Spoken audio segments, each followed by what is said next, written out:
हमारा centre of समझ आ गई। ये वो है हमारा फोकस पॉइंट, ये है हमारा सेंटर ऑफ कर्वेचर पॉइंट। उन्होंने हमें ये कहा है कि अगर कोई भी रे यहाँ से क्रॉस की इसको, ठीक है, यहाँ से इसको अगर क्रॉस की तो वो क्या हो जाएगी, प्रिंसिपल एक्सिस के पैरेलल हो जाएगी। और वैसे ही हम यहाँ से हमने एक रे यहाँ से भी क्रॉस करवाई, ये फोकस पॉइंट के थ्रू वहाँ पर रिफ्लेक्ट हो, मतलब टकराई और यहाँ से रिफ्लेक्ट होकर ये भी प्रिंसिपल एक्सिस के पैरेलल होगी। ये कंफ्यूज बच्चे बहुत होते हैं, प्रिंसिपल एक्सिस को वो बार बार भूल जाते हैं। ये है क्या, प्रिंसिपल एक्सिस, ये आप आगे लिख सकते हैं। ये क्या है, जो ये सेंटर वाली है, ठीक है, एक सेकेंड, ये क्या है, ये है प्रिंसिपल एक्सिस, राइट। यहाँ तक आपको समझ आ चुकी होगी। ये हमारा हो चुका है सेकंड लॉ, ये आप देख सकते हैं, राइट। अब हम बढ़ते हैं अगले वाले में, ये वाला है थर्ड लॉ। ये बहुत ही ज़्यादा सिंपल लॉ है। जैसे मैं आपको फर्दर बताता हूँ, a ray of light which is incident at the pole of concave mirror is reflected back making the same angle with the principal axis, right. यहाँ तक समझ आ गया होगा। ये आपको थोड़ा थोड़ा वैसे माइंड में स्ट्राइक कर गया होगा, ये कहना क्या चाहता है, ये आप देख सकते हैं, एक सेकंड, ज़्यादा कुछ नहीं है, बस ये मैंने प्रिंसिपल एक्सिस बनाई, कनकेव और कन्वेक्स मिरर को डिस्ट्रीब्यूट किया, ये कनकेव मिरर बन चुका है, राइट। और उन्होंने ये कहा है कोई भी रे यहाँ से आए, ठीक है, और पोल पर से होकर, पोल पर से टकराकर अगर हो जाए वापस, तो जो एंगल ऑफ इंसिडेंस होगा वो किसके बराबर होगा, एंगल ऑफ रिफ्लेक्शन के। ये हमें इतनी सी बात कहना चाहता है, मैं आपको दोबारा समझा देता हूँ।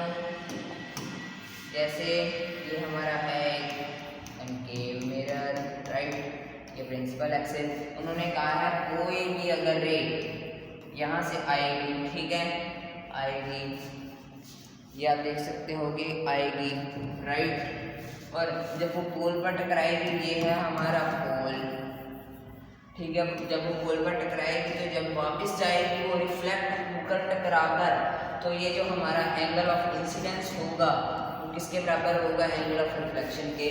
Always angle of incidence equal to angle of reflection, ठीक है। ये हमारा है एक सिद्धांत, ठीक है, इस लॉ का।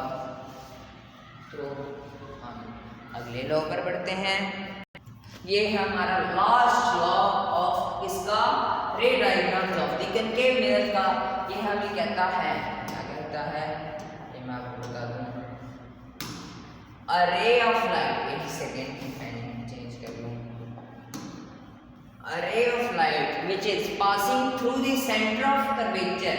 अब आ गया ना centre of curvature, centre of curvature of a concave mirror is reflected back through the same path. अब मैं आपको वैसे समझाऊं, ये क्या किया है, मैंने डिस्ट्रीब्यूट किया है, ये क्या बनाई है, प्रिंसिपल एक्सिस, इसको डिस्ट्रीब्यूट किया है कनकेव और कन्वेक्स मिरर को।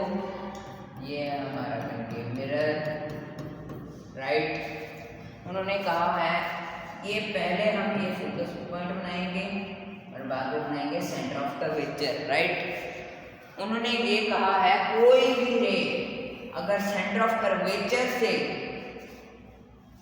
सेंटर ऑफ कर्वेचर के थ्रू अगर जाती है और मिरर के थ्रू रिफ्लेक्ट होती है तो वो वापस जाएगी सेम पाथ में। जैसे जैसे जैसे ये हमारा लास्ट है, जल्दी जल्दी खत्म करते हैं इसको।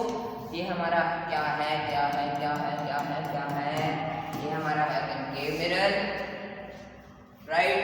ये है हमारी प्रिंसिपल एक्सिस, ये है पोल, ये है सेंटर ऑफ कर्वेचर, ये है फोकस पॉइंट, राइट। उन्होंने ये कहा है कि कोई भी रे अगर आती है सेंटर ऑफ कर्वेचर के थ्रू वो मिरर के साथ लगती है और रिफ्लेक्ट करती है वापस, तो वो जिस पाथ से आई है उसी पाथ से वापस जाएगी, ऐसे ऐसे ऐसे ऐसे ऐसे ऐसे आगे पीछे आगे पीछे आगे पीछे, राइट। आप समझ सकते हैं, अगर ये आगे से आएगी तो वापस उसी पास से जाएगी। कब आगे से आएगी, पीछे से जाएगी, कब, जब वो सेंटर ऑफ कर्वेचर के थ्रू आएगी।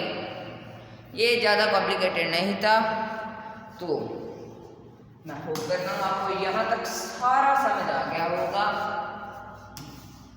Thanks to visit here. अगर आप ऐसे ही लेक्चर्स को देखना चाहते हैं तो सब्सक्राइब कीजिए इंस्टीट्यूट ऑफ नॉलेज को, क्योंकि यहाँ पर हर एक डाउट को क्लैरिटी में बदला जाता है। इस चैनल को सब्सक्राइब कीजिए, वीडियो को लाइक कीजिए और शेयर कीजिए। Thank you, have a nice day.